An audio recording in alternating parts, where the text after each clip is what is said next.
Good evening. For a second straight evening, we come on with news of a horrible shooting tragedy. Tonight in Pittsburgh, 3 policemen are dead after they were apparently lured into an ambush. We'll have details on that in just a moment.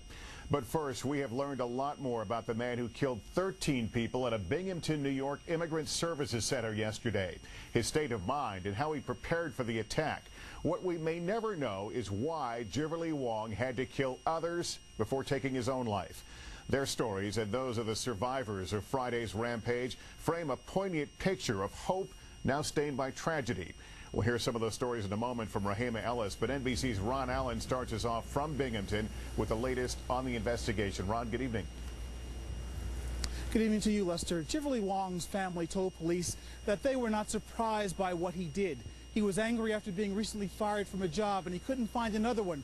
He was upset that people were belittling him because he didn't speak English very well. Well, he came here to the Civic Association and opened fire on a class of immigrants learning English, a place that helps new immigrants realize the American dream.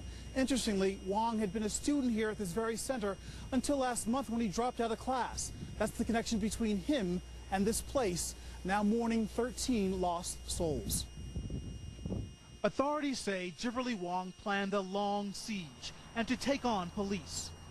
Clad in body armor, armed with 2 semi-automatic handguns, both registered to him, and a bag full of ammunition, Wong barricaded the back door of the cultural center with a car, then stormed in the front door. He never said a word while opening fire on 2 receptionists. One died, the other, Shirley DeLuca, severely wounded, played dead. She crawled underneath the desk. Luckily, she had access to the cell phone and she called 911 for assistance. The building was busy. Dozens of people fled to the basement or hid where they could. Police arrived 2 minutes later. Too late. The shooting had stopped. He must have been a coward.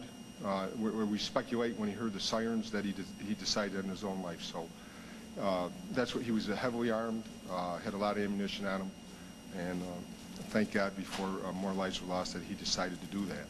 Wong had killed 13 people in a class of about 50 students studying English, each victim riddled with multiple wounds. Angela Leach is the president of the Civic Association.